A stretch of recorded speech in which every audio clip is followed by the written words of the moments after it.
welcome new subscribers and new Patreon supporters. Your help is very much appreciated. We are trying to expand and grow this channel and improve the quality of the channel. Starting with, as of this year and this video, moving forward, all videos will now be in 4K. It wasn't done that way previously due to hard drive space and processing time. That has since been remedied as we have new computer upgrades happening here. So again, that's one of the more changes you're going to see.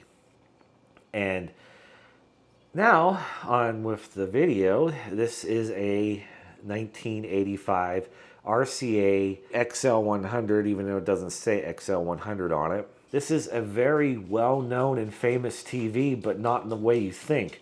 Think about it. When you see videos of people in TV commercials or something demonstrate or showing an old television, you see this TV, this exact model, a lot. Pay very close attention to that. And of course, it doesn't have a real image on it. This has the video superimposed on the CRT. But you have seen this TV before. That's why it's sort of famous. Some quick examples of some recent videos I've watched. If you're a fan of Knight Rider, check out the Knight Rider Historians. And they used this TV in an intro probably sometime last year. And another odd example, this TV is in Grand Theft Auto 5. And check it out. Oh, there's the TV. Oh, it's identical except they added an extra knob in between the AFT and volume and power controls. Otherwise, they even got the UHF. Actually, they got the UHF off by one. It should be 13 straight up and down. Otherwise, it's correct. What? Emerson! Just making the TV sweet. I see that. Emerson!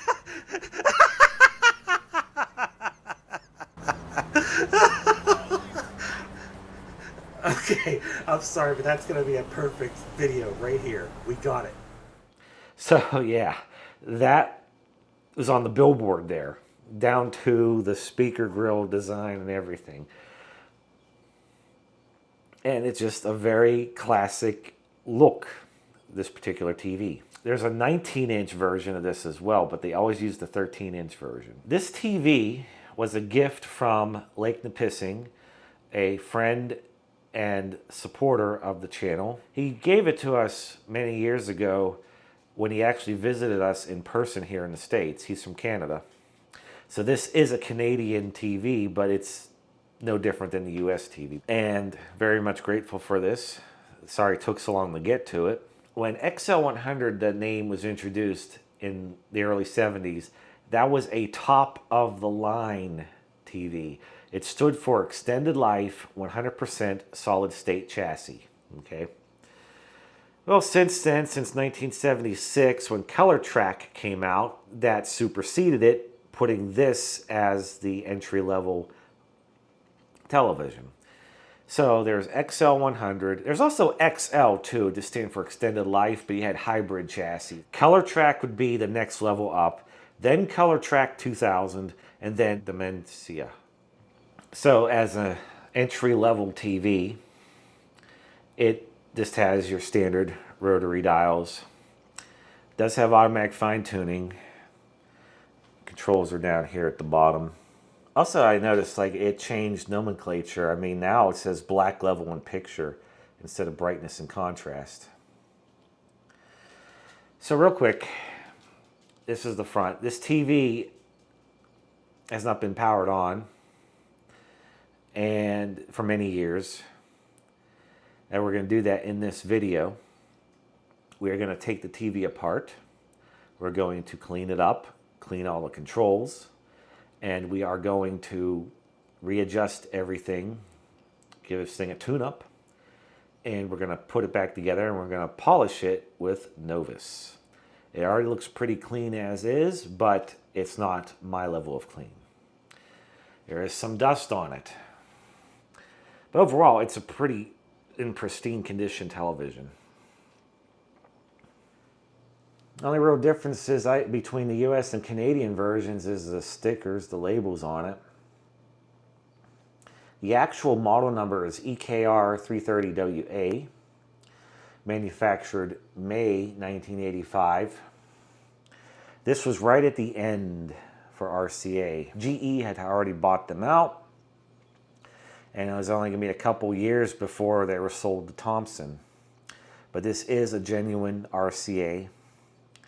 These RCAs from this time were fantastic sets. They were extremely reliable, gave extremely good picture quality, and it's a shame that it died out. And it was after Thomson took over, that was it.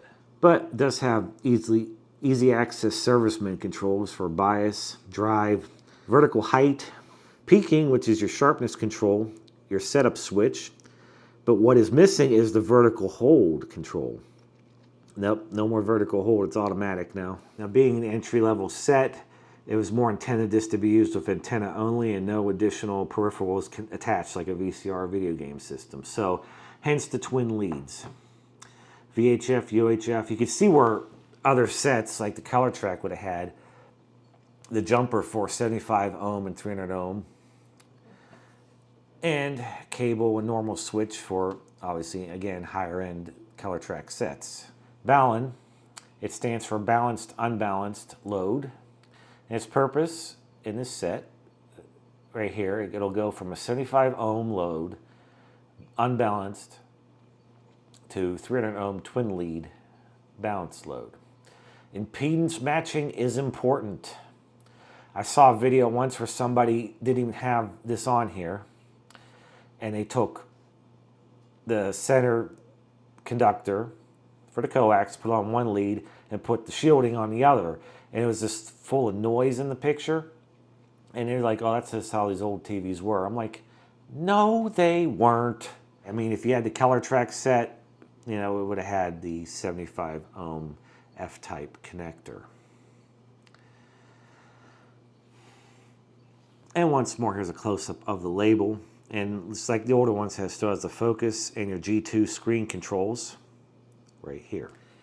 So let's see how it's doing as of now.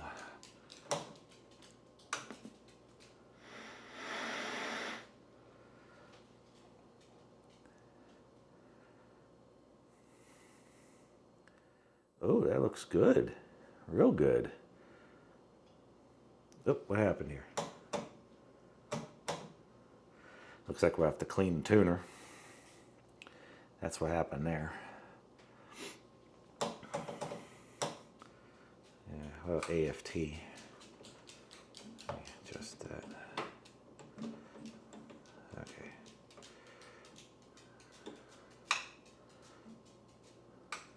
Oh, it must have been way off or something.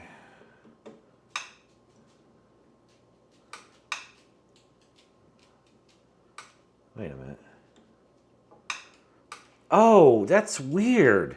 Okay, turning this, it's a switch, clockwise disables AFT and counterclockwise enables it. Okay, that's not what I was expecting. Okay, AFT is on. So that looks good. For a quick test, let's see where these controls are. Yep, dirty. Look, it's very touchy and very stiff. It has not been used. Ugh, yeah, see, we're gonna fix that. Well, picture, where are we at? Oh, this thing's very bright and very sharp. This TV, wow, I'm very impressed. Well, we gotta fix that, that's for sure. All right, so yeah, I'll use this one. Yeah, because this, no, that's too much, right there.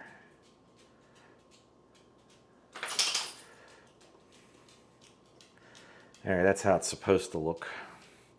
Of course, the camera's gonna blank on it. It's so hard to record CRTs, and they always get the people that complain about it. I'm like, oh, I'd like to see you do better. Plus, doing it in 4K, it's gonna pick up every little detail. Oh, there we go. Let me see something here. Oh yeah, look at that. We're focused right on the individual colors here. So that's cyan. That's your yellow. That's your white. Yeah, there's your magenta. There's your pure red. And there's your blue. Although it's, like I said, it's not perfect yet. Oh, you know what? I'm curious. What does grayscale look like? Grayscale's dead on. Wow. And this TV's probably never been serviced either. Okay. Okay, I'm liking this. Let's check some other things while we're at it. Damn, even the vertical height and everything is dead on to where it needs to be. Focus is razor sharp. I'm not going to touch any of the controls. Although I am going to take it apart and clean those guys up there and the tuner. But yeah, wow. This TV, the focus on this thing is nice. Wow. Now, we're going to take it apart. We're going to clean it up. Go from there. So yeah, I'm not making any adjustments. One other thing I noticed, it does have a replacement plug. The plug is not polarized. It won't hurt anything because it's designed that way, but if you have it apart and it's not plugged in the right way, don't touch any metal objects, including the tuner shoe, and you'll get bit. See, you see the ridges on that one cord right there? That's your neutral, or supposed to be your neutral anyways. Anyways, let's take this thing apart. Now, this is definitely my first time taking it apart. These screws are in there pretty good. You can tell they've never been loosened in the last 40 years. I made a mistake. The setup switch is supposed to be right below the text and above the peaking text. It too has been blanked out. I wonder if it's a jumper now. It'll be interesting to see how they did this. And this is our first look inside. So it's very similar to the 81 and even the 82 color track I did a video on, link in the upper right. So, it still uses a multi-section filter capacitor, as you see right there. And it's cold, so that's good. There's not a problem with it. So the service switch has been replaced by these two stakes here, and you would probably just jumper them together to enter service mode. It's probably a cost-cutting thing to lower the cost of this TV. You know, take the switch out. Interesting how they say sharp instead of peaking. Right here would have been the vertical hold control. Now it's probably automatic. Horizontal output transistor. The flyback. This is the same as any other RCA from this era. This has a bonded yoke picture tube, which means there are no ring magnets on here to adjust purity and static convergence. Ooh, cool, I just noticed something. Look, this little board here, dial lights. So if this model had pilot lamps, neon pilot lamps behind the dials for tuning, it'd plug in here. And there's your power switch plugs in. Ballast resistor for the set. It's not too bad in here. I mean, I just did that right there. I'm going to take it down and blow it out with the air compressor. I mean, these tubes here were just excellent, excellent tubes. And this chassis too. Oh, speaking of, the chassis is a CTC 117. So this is the 117th Keller chassis RCA has made. And fun fact, RCA also had a Taiwanese plant for their black and white sets and stuff from that era, because they actually still made their own, made in Taiwan for the UHF tuner. Oh, weird, the speaker's made in Korea, but it's just an off-the-shelf part. All right, we got to get to the controls up front. Although one thing is I'm noticing is a lot of things are wire wrapped in place now. So taking the entire chassis out, I'm not going to do that. All right, so here's what we're going to do for the adjustments here. There's a hole in the top of the potentiometers. Since that QD stuff dries quickly, I'm just going to drench all four of them and rotate it. And that usually does the trick in these hard to reach things. So let's do that now. And here we go. Yep, I know.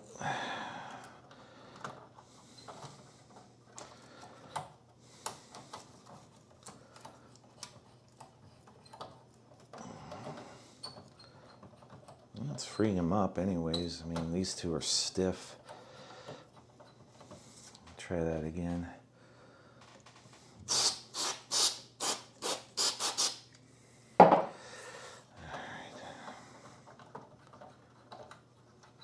Oh, that's getting better. One thing I like to do on potentiometers, though, in addition to cleaning the wipers and everything inside, spray down the shaft.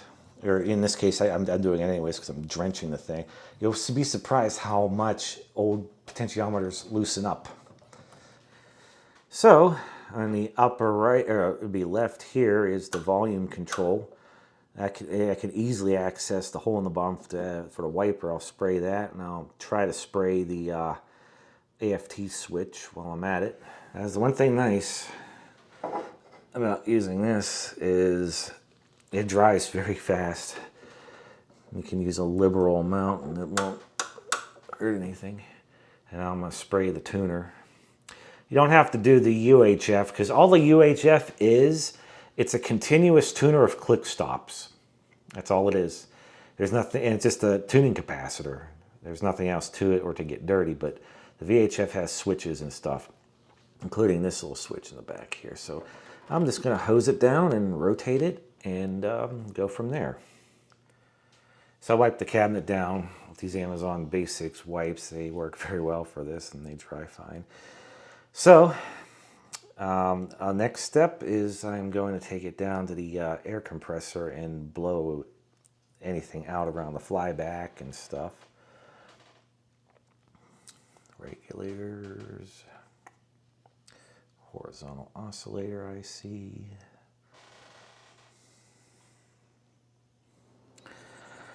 All right, air compressor, blew everything out. It was used, but it cleaned up nicely. Had that black soot around the flyback and second anode connection. Got the sticker gluing back on.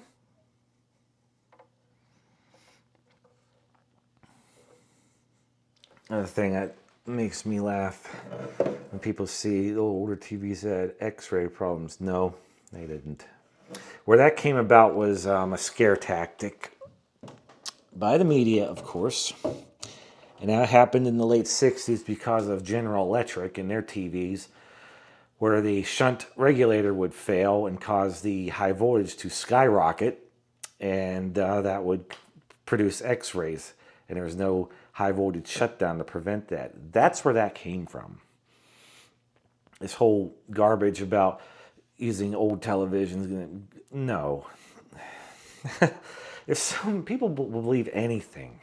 But anyways, I'm just throwing it out there so you have the facts. Let's test the CRT with the Sencor CR7000.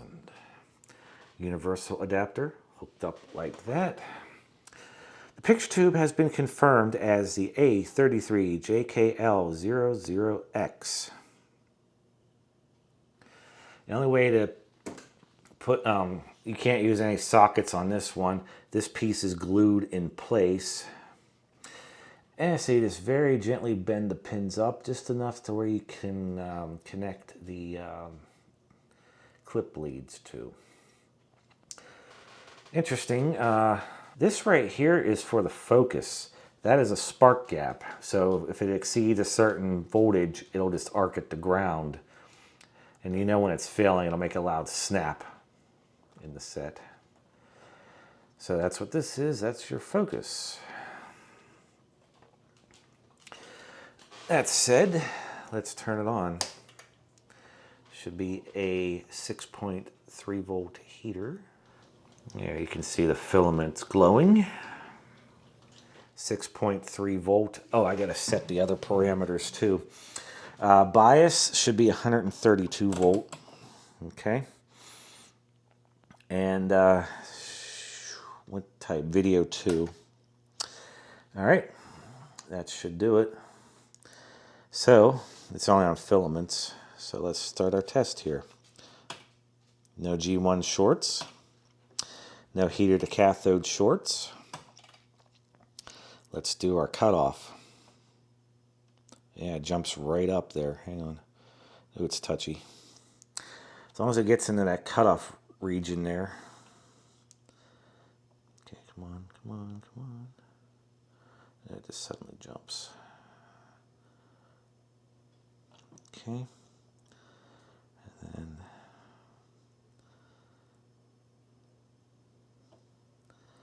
get them all about the same. Come on, it's very touchy. There we go.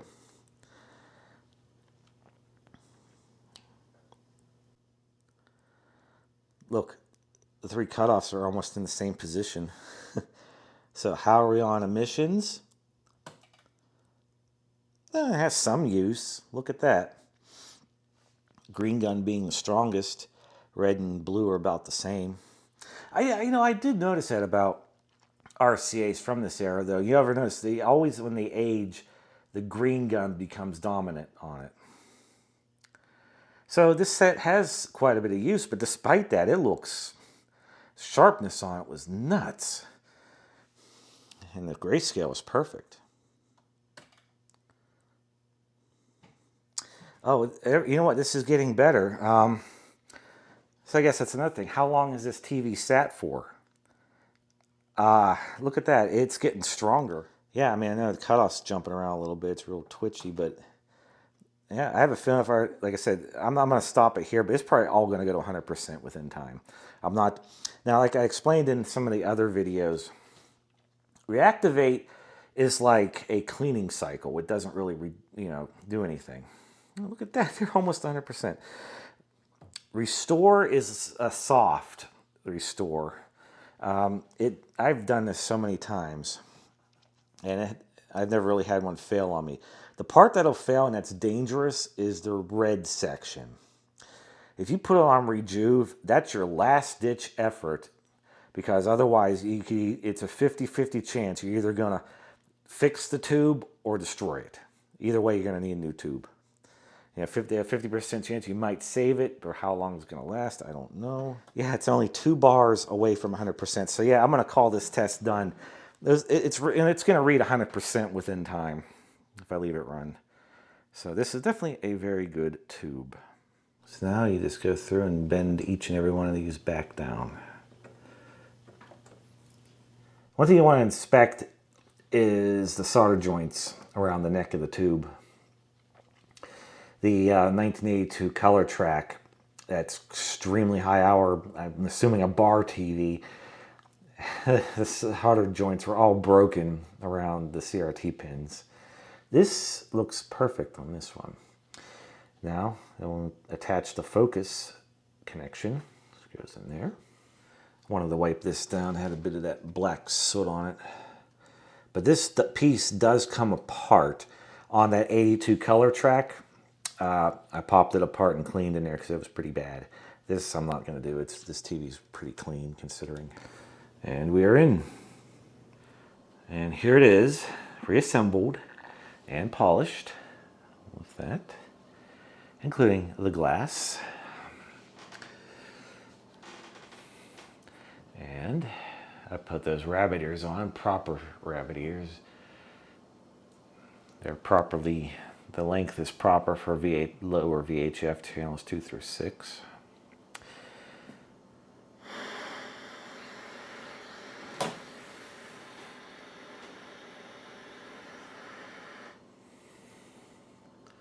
Now, let me put it on the color signal. Oh yeah, the grayscale is perfect. Although the camera is blanking it, which is not good. It's not going to let me show you. But let's see, turn the color up. Tint is way off. There we go. And let's turn the color up to there. Turn the black level down just a little. Wow, this tube is bright. This has an automatic fine-tuning test. If you press and hold, it'll shift the frequency by 0.5 megahertz. And with AFT on, it should lock. Watch this.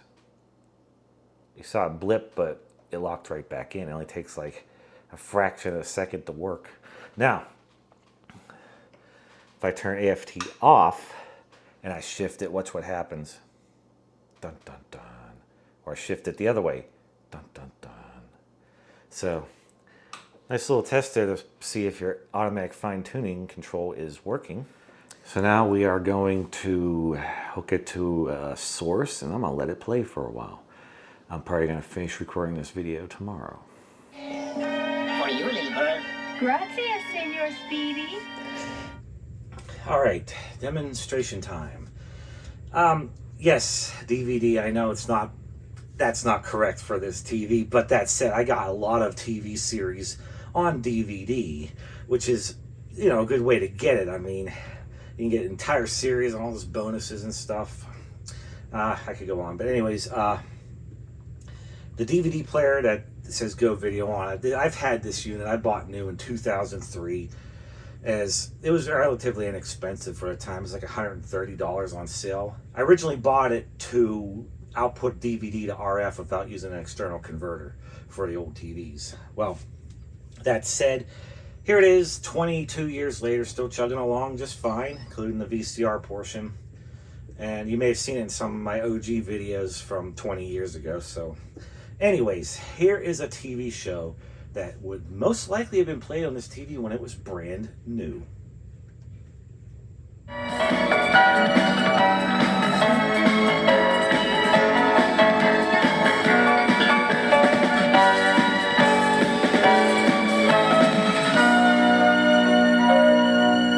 That's right, Alf.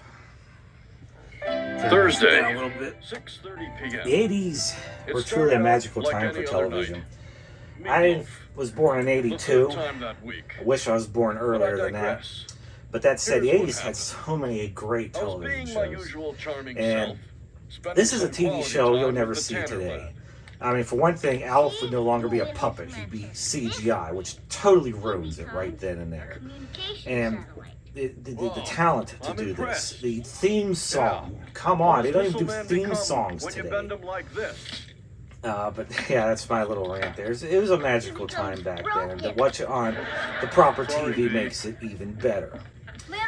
Again, this TV, the sharpness on this, I still can't believe it. The sharpness on this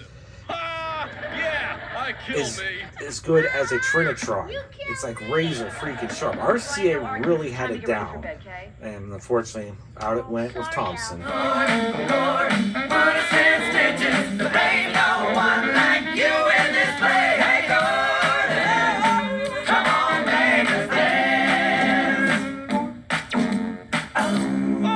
Oh, hi! I'm just sitting here cracking myself up with another chapter of Melmac Memories. Incidentally, I got my semicolon fixed, but I think I hurt my colon laughing. Another perfect period correct thing to do on this is the original Nintendo Entertainment System with 1985 game Super Mario Brothers. This is my original console. Got it October 1989. I can't remember, it was a Saturday. It was either 14th, 15th, or 16th, whatever date it was in 1989. It's the middle of the month, I know that.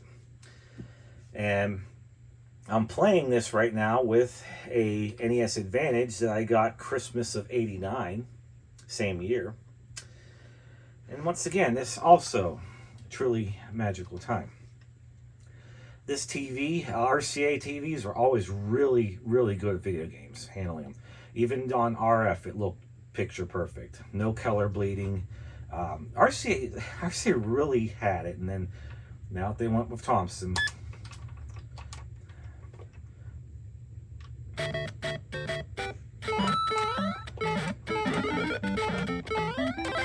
I'm also doing this standing up and holding the joystick funny, so I'm probably going to do poorly right here.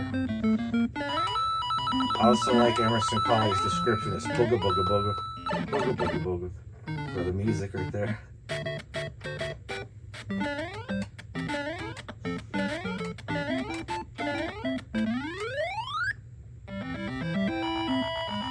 I first played this in 1989, I was actually afraid of the fire flower because I thought it was an enemy. So I read the instructions.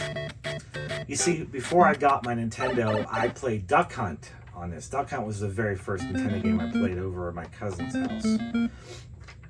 And so yeah, Duck Hunt was the first game I played on this console.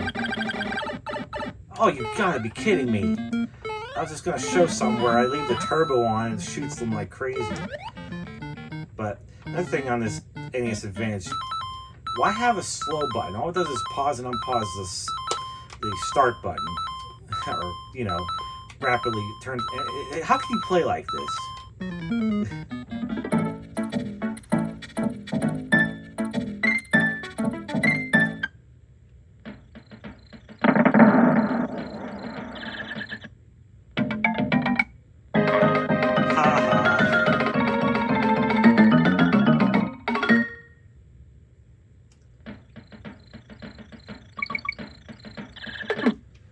Really? Come on. I'm not that bad. Stupid Walmart supporting gopher or beaver or whatever the hell it is. Man, I'm not doing too well. Then again, I'm standing up and not in a very good position, I guess.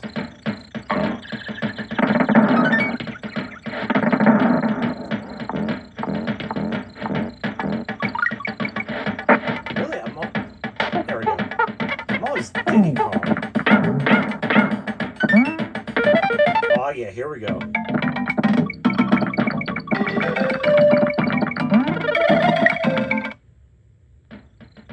I almost drove right past it.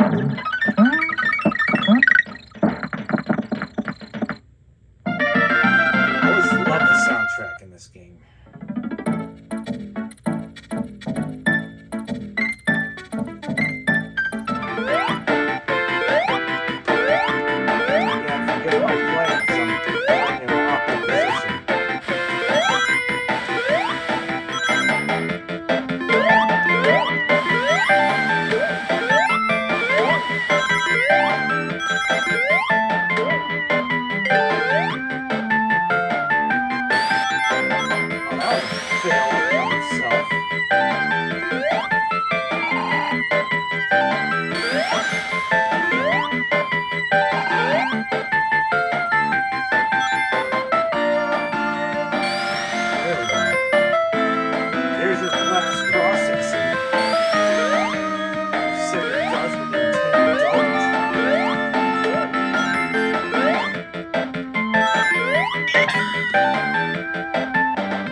I would like to extend a special thank you for the support of our star patrons, Lexmarks567, Marlow Bear 72, and Matthew Best.